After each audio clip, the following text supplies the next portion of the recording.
Bonjour à tous et bienvenue sur Motion IT. Aujourd'hui dans cette nouvelle vidéo, nous allons voir comment restaurer un vCenter à partir des sauvegardes paramétrées dans le vCenter lui-même. Dans une précédente vidéo, je vous avais montré comment paramétrer les sauvegardes sur le vCenter via la VAMI. Nous allons donc maintenant restaurer à partir de ces sauvegardes. Nous allons donc restaurer ce vCenter. Évidemment pour ce faire, vous aurez besoin de l'ESXi qui héberge la VM, vous aurez besoin d'un accès au Windows qui était la cible de vos sauvegardes, et évidemment vous aurez besoin d'avoir accès à l'emplacement où se trouvent vos sauvegardes. Enfin, et pour terminer, il vous faudra le fichier ISO d'installation de vCenter dans la même version que votre vCenter que vous souhaitez restaurer. Pour vous expliquer un peu plus, nous allons en fait déployer un nouveau vCenter. Le wizard va alors recréer un nouveau vCenter et importer les sauvegardes que nous lui aurons indiquées. Évidemment, dans la réalité, si vous restaurez votre vCenter, c'est probablement qu'il est HS. Dans le cas de mon lab, je vais donc éteindre le vCenter volontairement pour simuler une panne. Vous allez donc double-cliquer sur le fichier ISO de votre vCenter en version 8. Vous allez cliquer sur Ouvrir.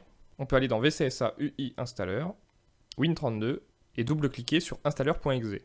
Si vous avez regardé mes précédentes vidéos, vous allez reconnaître cette page. Cette fois-ci, nous n'allons pas sélectionner Install ou Upgrade, mais bien Restore. Ici, nous allons cliquer sur Next. On va accepter et cliquer sur Next. C'est ici que nous allons indiquer l'emplacement de notre sauvegarde paramétrée précédemment. Le point d'exclamation nous indique bien qu'il faut mettre le dossier dans lequel se trouve le JSON. On va donc se rendre sur le serveur sur lequel se trouvent nos sauvegardes. Pour ma part, il se trouve ici. Il faut naviguer dans les dossiers jusqu'à sélectionner la sauvegarde souhaitée. Dans mon cas, je n'ai qu'une seule sauvegarde. Et ici, on voit bien le fichier JSON. Il faut donc prendre le chemin entier. Il faudra donc compléter le chemin avec cette partie-là. Ici, je vais donc copier-coller le reste du chemin. Attention ici, les slashs ne sont pas dans le bon sens, veillez bien à les corriger. Ensuite, on va mettre le compte et le mot de passe qui permettent d'accéder à ce partage. Dans mon cas, c'était usr-vcenter-backup et le mot de passe. On va cliquer sur Next. Ici, il nous fait un petit résumé des informations rentrées. On peut cliquer sur Next. Ici, nous allons écrire les informations de l'ESXi sur lequel nous allons déployer le vCenter que nous allons restaurer. Pour ma part, je vais mettre le même ESXi sur lequel se trouvait la VM que je souhaite restaurer. Vous auriez très bien pu mettre un autre ESXi. Et on va mettre le compte route et son mot de passe. On peut cliquer sur Next. On peut cliquer sur Yes au message de warning du certificat. Ici, on indique le nom de la nouvelle VM que l'on va restaurer. Il faut donc choisir un nom différent si vous déployez le nouveau vCenter sur le même ESXi sur lequel se trouve déjà l'ancienne VM. Pour ma part, la VM s'appelait vCenter-V8. Afin d'éviter tout conflit, je vais rajouter "restored".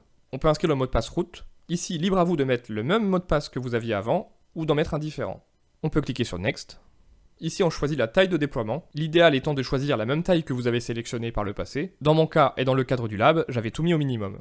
Donc je vais mettre Tiny et Default. Je fais une petite pause pendant les explications. Durant l'enregistrement de la vidéo, j'avais sélectionné en taille de stockage Default. Il se trouve que j'ai eu des problèmes, et en passant la taille du stockage en large, ma restauration a pu aller jusqu'au bout. Je vous conseille donc dans un premier temps de tenter avec la taille que vous aviez sélectionnée à l'installation du vCenter, et si jamais ça ne fonctionne pas, je vous conseille de passer sur la taille au-dessus juste pour le stockage. Je peux cliquer sur Next.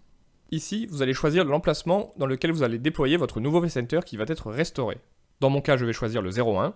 Dans le cadre d'un lab, je vous conseille de cocher cette option. On peut cliquer sur Next.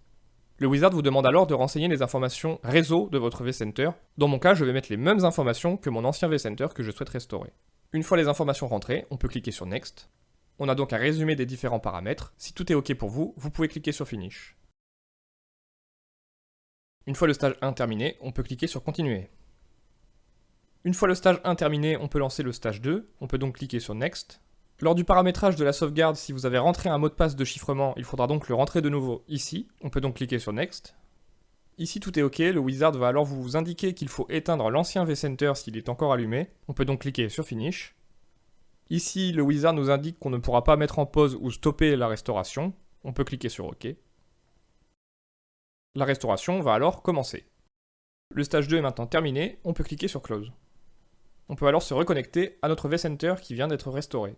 Notre vCenter a donc bien été restauré. On peut voir dans l'inventaire à gauche l'ancienne VM et la nouvelle VM en Restored. En réalité, il s'agit d'un nouveau vCenter dans lequel on a importé la sauvegarde et les paramètres de notre ancien vCenter. On peut donc se reconnecter à l'interface d'administration, à savoir la VAMI de notre nouveau vCenter.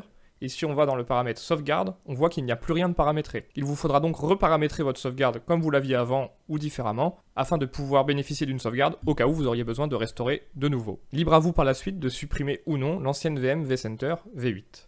Cette vidéo est maintenant terminée, j'espère qu'elle vous aura aidé. N'hésitez pas à me poser des questions en commentaire si vous en avez, et moi je vous dis à plus tard pour une prochaine vidéo.